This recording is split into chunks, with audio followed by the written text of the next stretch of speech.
Hola, mi nombre es Darayadín Santiago López y voy a hablarles sobre los instrumentos de medición de fluidos. Esto para la materia de metrología. Bueno, primero que nada, pues nosotros necesitamos saber un poco más sobre los instrumentos de medición de fluidos, perdón, ya que son importantes para nuestra carrera. Nosotros como ingenieros, pues los vamos a usar mucho a lo largo de toda nuestra preparación tanto en la escuela como fuera de ella. Y creo que es relevante tener conocimiento de lo que son los flujos, lo que es un fluido, todo lo que conlleva los instrumentos que hay que usar para medir fluidos y pues tener en cuenta que no solamente es algo que nos va a servir durante nuestra vida como universitarios, sino también como nosotros como personas y como profesionistas. En primer lugar, les voy a hablar sobre lo que son los conceptos generales para entender un poco más de esto de instrumentos de medición de los fluidos. Primero tenemos lo que es un flujo. ¿Y qué es un flujo? Pues el flujo puede definirse como cantidad volumétrica o de igual manera una cantidad másica de un fluido que va a través de una tubería o de un canal. Esto puede ser por alguna cierta unidad de tiempo. A eso se le define como flujo. Y para que exista el flujo debe haber un fluido. ¿Y qué es un fluido? Pues un fluido es todo cuerpo que tiene la propiedad de fluir. Como bien aquí dice que carece de rigidez y elasticidad y por ello cualquier fuerza puede alterar su forma. Lo que quiere decir es que a pesar de que el líquido o el fluido tiene alguna forma, no es una forma definida y por ello cualquier fuerza le puede hacer que se mueva o se altere como está aquí planteado en la imagen. El fluido se puede deformar continuamente sin importar lo pequeño que sea un esfuerzo que se le aplique. Después tenemos el flujo de fluidos. Y un flujo de fluidos es un flujo de un fluido, valga la redundancia, que está en movimiento. O sea, el flujo es que el fluido se encuentre en un movimiento. Después tenemos lo que es una tubería. Una tubería es un conducto que pues cumple la función de transportar los fluidos. Aparte puede elaborarse con materiales diversos y de igual manera sirven para transportar materiales que se adecuan al sistema, como lo son el hormigón, el cemento, los cereales o cualquier cosa que llegue a ser capaz de adecuarse a lo que es la tubería. Aquí tenemos como primer concepto para lo que son los instrumentos de fluidos, lo que es una placa orificio. Aquí se toma de este lado de la pantalla, se encuentran unas imágenes donde se ven los diferentes tipos de placas orificios. Si vemos, hay unas que son concéntricas, excéntricas. Esto quiere decir que permite medir un caudal de un fluido que pasa por una tubería. De igual manera puede hacer que en cierto momento de la tubería, imaginemos que aquí está la tubería, el fluido se reduzca o incluso pueda correr un poco más lento debido a cómo está el orificio que se encuentra en la placa. Después tenemos lo que es la tobera. ¿Y qué es la tobera? La tobera es un dispositivo que convierte la energía potencial de un fluido que está en forma térmica y de presión en energía cinética. ¿Cómo es esto? Pues se supone que esta puede utilizar el fluido que viene para poder hacer que dé un salto de presión y así corresponder un aumento de velocidad, lo cual hace que la energía que venía del fluido se vuelva en una energía cinética, que haga un movimiento o que genere alguna, pues alguna otra función. Después tenemos la clasificación de tipos de fluidos. Primero encontramos la clasificación de tipos de fluidos de acuerdo con el estado de la materia. Y pues los fluidos sabemos que se pueden clasificar de varias formas. Aquí se detallan lo que son los gases. Aquí sabemos que los gases no tienen ningún volumen definido y ocupan todo el espacio disponible. En ciertas condiciones de temperatura y presión sus moléculas pues interactúan solamente débilmente entre sí y adoptan la forma del,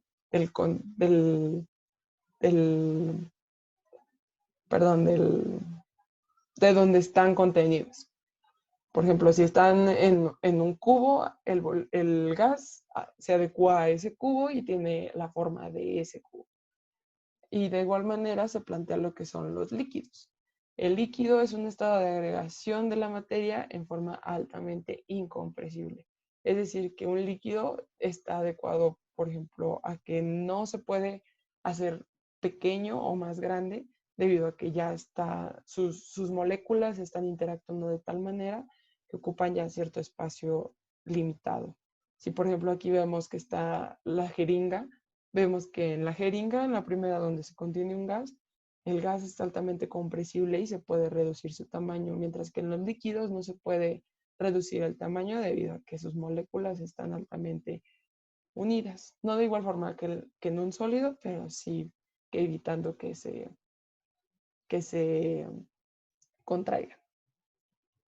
Después tenemos la clasificación de acuerdo con la viscosidad y esfuerzo cortante.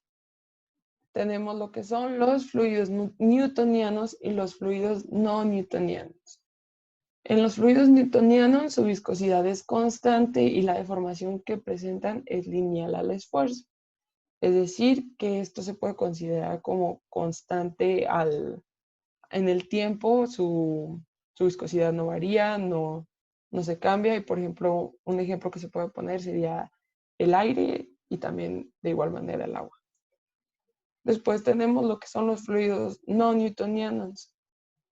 Y donde tenemos los fluidos no newtonianos, en comparación a los fluidos newtonianos, la viscosidad no es constante, sino que se varía de acuerdo con la temperatura o con el esfuerzo que se le aplique a este fluido. Tiene una tensión diferente. Después está la clasificación de tipos de fluidos de acuerdo con la velocidad de flujo, regido por el número de Reynolds. Primero tenemos lo que es el número de Reynolds y que se utiliza para definir características de flujo dentro de una tubería. El número de Reynolds proporciona una indicación de la pérdida de energía causada por efectos viscosos. Y observando esto, se tiene que cuando las fuerzas viscosas tienen un efecto dominante en la pérdida de energía, el número de Reynolds es pequeño y el flujo se encuentra en el régimen laminar. Es decir, aquí se tiene el número de Reynolds, que es menor a 2000, y este es un fluido laminar. Se caracteriza porque el movimiento de las partículas del fluido se produce siguiendo trayectorias bastante regulares, separadas y perfectamente definidas, dando la impresión de que se tratará de láminas. He ahí la definición de fluido laminar. Después está el flujo, ¿no? Lo estuve diciendo mal, pero es el flujo. Después está lo que es el flujo de transición. Este flujo de transición se encuentra entre los 2000 y 4000 Reynolds. Este flujo no se sabe con exactitud qué tipo de fluido predomina más, ya que se comporta tanto como flujo laminar o como flujo turbulento. Se encuentran las placas laminares en conjunto con pequeñas irregularidades. Y también se define aquí lo que es el flujo turbulento. Este tipo de flujo es el más usado en ingeniería y en este tipo de flujo las partículas del fluido se mueven en trayectorias erráticas.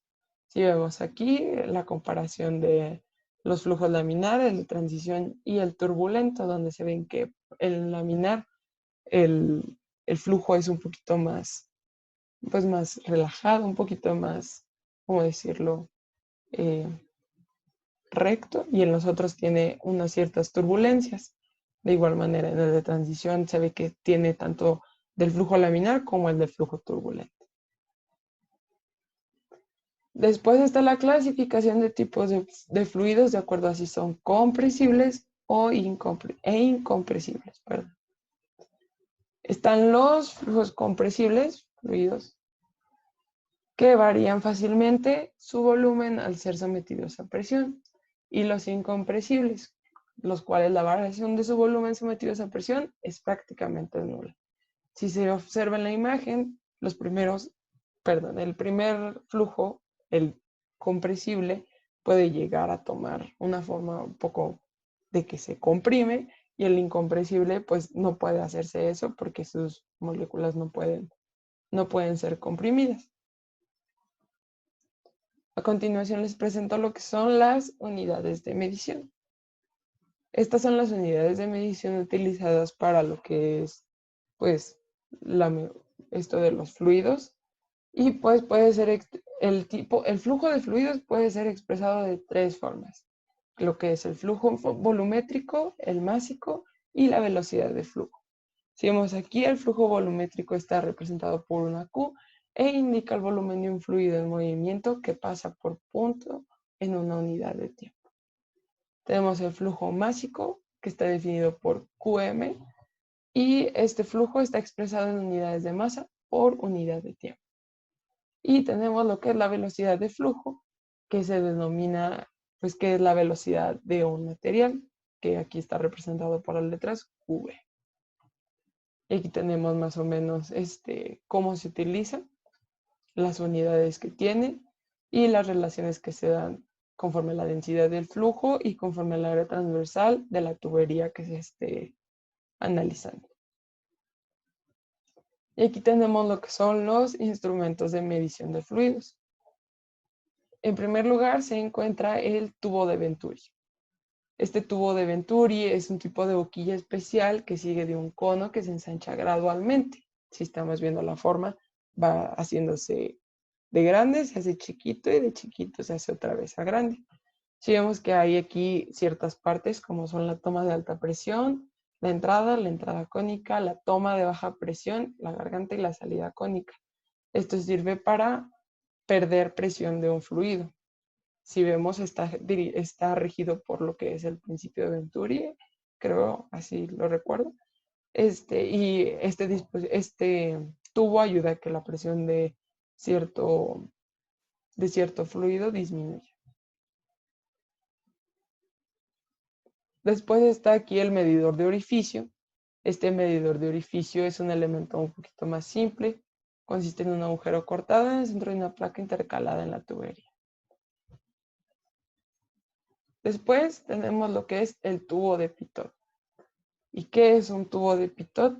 Es uno de los medidores más exactos para medir la velocidad de un fluido dentro de una tubería. Esto quiere decir, este equipo consta de un tubo cuya abertura está dirigida agua arriba, de modo que el fluido penetre dentro de esta y suba hasta que la presión aumente lo suficiente dentro del mismo y equilibre el impacto producido por la velocidad. El tubo de Pitot mide las presiones dinámicas y con esto se puede encontrar la velocidad del fluido. Hay que anotar que con este equipo se puede verificar la variación de la velocidad del fluido con respecto al radio de la tubería. Y aquí en la imagen que se encuentra a la derecha se observan las partes de un tubo de Pitot simplex, que son las crucetas de las válvulas de purga de aire, las válvulas de conexión de mangueras, la varilla, la guía de medición, el anillo fijador, etcétera, etcétera. Aquí se pueden apreciar. Después tenemos el medidor de desplazamiento positivo. Este medidor de desplazamiento positivo opera atrapando un volumen unitario y conocido del líquido, desplazándolo desde la entrada a la salida y contando el número de volúmenes desplazados en un tiempo determinado. Después, aquí tenemos lo que en cada medidor se destacan tres componentes, que es lo de la cámara, el desplazador y el mecanismo que cuenta el número de veces que el desplazador se mueve. Es decir, estamos viendo cómo se desplaza y aquí se cuentan el número de veces que se desplaza debido al fluido que está corriendo por la tubería. Después tenemos lo que es un rotámetro. ¿Y qué es un rotámetro? El rotámetro es un medidor de caudal en tuberías de área variable de caída de presión constante. Un poquito más de lo que consiste es en un flotador que se mueve libremente dentro de un tubo vertical, como aquí lo vemos, que es ligeramente cónico. Si vemos la forma, está un poquito haciéndose como forma de un cono, con un extremo angosto hacia abajo. El fluido entra por la parte inferior del tubo y hace que el flotador suba hasta que el área anular entre él y la pared del tubo sea tal que la caída de presión de este estrechamiento sea lo suficientemente para equilibrar el peso del flotador. El tubo generalmente es de vidrio y lleva grabada una escala lineal, como aquí se aprecia, y en la cual la posición del flotador indica el gasto o caudal. Aquí tenemos las partes más detalladas en la imagen del lado izquierdo, donde se tiene el tope superior del flotador, la escala de capacidad de la escala de referencia, el flotador medidor, el tubo medidor intercambiable y el tope inferior retirable del flotador. Aquí está lo que es un fluxómetro de turbina. El fluxómetro de turbina o rotor de turbina gira a una velocidad que depende de la velocidad del flujo. Aquí vemos cómo está el rotor de la turbina. Se ve aquí en la imagen cómo está una turbina que va rotando dependiendo de la velocidad del flujo que llega al fluxómetro. Aquí se destacan unas partes que son, por ejemplo, el cuerpo de la medida, el deflector de entrada, la hélice, el deflector de salida, el conector y entre los otros que se mencionan aquí a la derecha. Y bueno, ¿cuál es la importancia de la medición de flujo? Pues principalmente tenemos que la medición de flujo constituye tal vez que es el eje más alto de porcentaje en cuanto a medición de variables industriales. Ninguna otra variable tiene la importancia de esta, ya que sin las mediciones de flujo sería imposible el balance de materiales, el control de calidad y aún la operación de procesos continuos. Si nos damos cuenta, en la industria hay muchas industrias que utilizan fluidos y pues sin la medición de flujos no sería relevante lo que se realiza en las plantas. De igual manera se llevaría un descontrol total de los productos que se generan en una planta que funciona con agua todo el tiempo. Pues es importante estar llevando la medida de lo que se maneja, de la medida de lo que se va usando, y de igual manera en otras plantas que se utilizan líquidos que no son necesariamente agua, pues de igual manera se necesita primordialmente lo que es la medición de flujo. Se sabe que existen muchos métodos para medir flujos, en la mayoría de los cuales es imprescindible el conocimiento de algunas características básicas de los fluidos para una buena selección del mejor método de empleo. Como ya lo mencionamos, estas características incluyen la viscosidad, la densidad, la gravedad específica, la compresibilidad, la temperatura y la presión. Bien sabemos que para llevar un buen control de las cosas se debe tener en cuenta las propiedades de los flujos o los fluidos que se están manejando para llevar un buen manejo de estos a lo largo de su fabricación, de su uso, etcétera, etcétera. Se puede bien tener un poco más de conocimiento de lo que es la medición de los flujos para poder llevar más, más o menos lo que es todo esto de la medición. Creo que es relevante conocer un poco sobre todos estos instrumentos. Por ejemplo, yo no sabía bien lo que era un medidor de desplazamiento o lo que era un medidor de orificio, y creo que esto se va llevando conforme a la práctica. Conforme uno practica con las cosas, conforme uno lleva un poco más de conocimiento sobre lo que son este tipo de aparatos, pues se va uno dando cuenta también de lo que lo toma uno como ingeniero, lo que lleva para la industria, lo que significa para ciertas mediciones, lo relevante que es aprender esto a lo largo de la carrera, y creo que es importante tener todos presentes que estos instrumentos pues no solamente son pues nada más porque quisieron inventarse y así, sino que tienen una función específica y funcionan en su momento para las cosas que se requieran en su momento. Por ejemplo, el tubo orificio que sirve para diferentes cosas, el rotámetro que hace mediciones, pues, todos, todos tienen su importancia tal que sean relevantes para su uso dentro de la industria, dentro de nuestra carrera, dentro de uno como mecatrónico debe llevar estas cosas pues a la par para saber bien sobre su manejo, sobre las cosas que uno debe de estar haciendo para medir de forma perfecta lo que es, y de igual manera tener ya bien definido lo que son estos conceptos para poder llevar pues más amenamente el uso de los aparatos que se plantean para nuestro, para nuestro beneficio. Y pues eso sería todo. Muchas gracias.